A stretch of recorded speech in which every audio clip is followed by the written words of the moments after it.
साथियों नमस्कार। आप सब लगातार इधर मीडिया में, चाहे प्रिंट मीडिया हो, इलेक्ट्रॉनिक मीडिया हो, लगातार आप देख रहे होंगे कि 5 महीने में निवेशकों के 95 लाख करोड़ डूबे। विभिन्न चैनलों पर लगातार आ रहा है।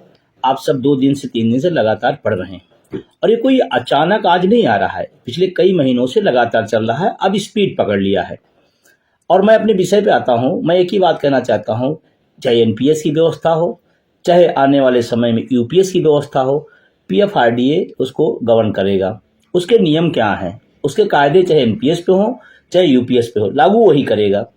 तो मैं ये कहना चाहता हूं कि आप अपने इस समय तत्काल चेक करें अपने अपने एनपीएस खाते में आपका कितनी गिरावट आई है। बाजार में गलतियां कौन करे, बाजार किस तरह से उतार चढ़ाव आए, मेरा पैसा क्यों डूबने की तैयारी कर रही सरकार, क्यों डुबा रही सरकार, मेरा सवाल है। और अगर कल्पना करें, एक बात मैं थोड़ा सुधारण देना चाहता हूं, एक उदाहरण मैं बताना चाहता हूं। अगर इसी तरह से जब रिटायरमेंट का समय आपका आए और शेयर मार्केट से धड़ाम हो जाए, फिर आपकी पूंजी कहां जाएगी। पूंजी बचाना मुश्किल होगा, पेंशन की तो बात ही छोड़िए।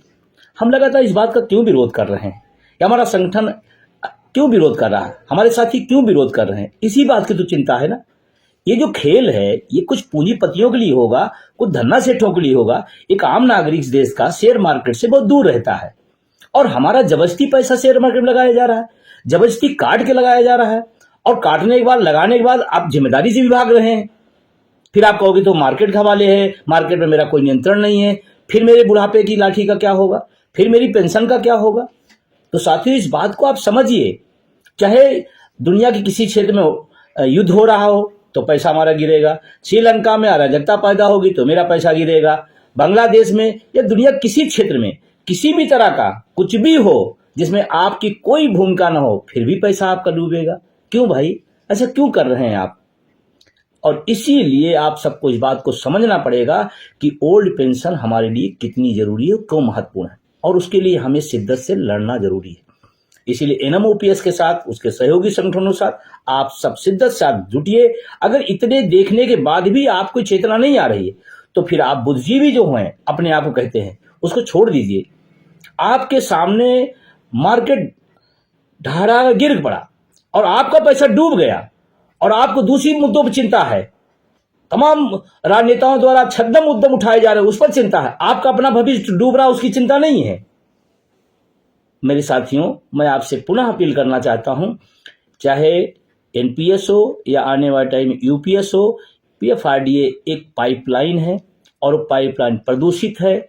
उसके अंदर जो भी डाला जाएगा वो गलत ही होगा, नुकसानदेह ही होगा और इसकी जिम्मेदारी किसी के हाथ में नहीं। तो जब आप मेरी जिम्मेदारी लेने तैयार नहीं है तो मेरा पैसा आप जबरदस्ती क्यों लगा रहे हैं। और मैं इसमें पढ़ रहा था, सरकारी क्षेत्र निशाने पर हमारा पैसा कहां जा रहा है। सरकारी व्यक्ति का, सरकारी कर्मचारी का और सरकार का पैसा प्राइवेट को दिया जा रहा है कि आप ले जाओ। इसमें लिखा हुआ है साफ साफ, ये पेपर की कटिंग है। मैं कुछ नहीं बोल रहा हूं, जो कुछ है आपने खुद पढ़ा होगा, देखा होगा। लगातार पिछले कहा जाता है, अब मुझे तो बहुत ज्यादा अनुभव शेयर मार्केट का नहीं रहता, लेकिन फिर भी कहा जा रहा है कि 28 सालों की सबसे बड़ी गिरावट है। कल्पना करो जब आप रिटायर हो रहे हो तो 38 साल की सबसे बड़ी गिरावट होगी, तो आपका जो कटा हुआ भाग है वो मिलना मुश्किल होगा। पेंशन की, नियम कानून की, यूपीएस में 50% की आपका जुमले की, उसकी तो बातें छोड़ दीजिए। इसीलिए पुनः निवेदन आपसे करूंगा कि आप मार्केट की भाव को देखते हुए अपने भविष्य को देखें और अपने मुद्दे पर केंद्रित हो। मैं तो आजकल देख रहा हूं तमाम शिक्षक कर्मचारी हैं, उनको पुरानी पेंशन से कोई मतलब नहीं, उस पर 2 लाइन नहीं लिख पाते, लेकिन तमाम ऐसे मुद्दे जिस पे लंबा लंबा लेख लिख देते हैं। और कुछ लोग संशोधन की बात कर रहे हैं।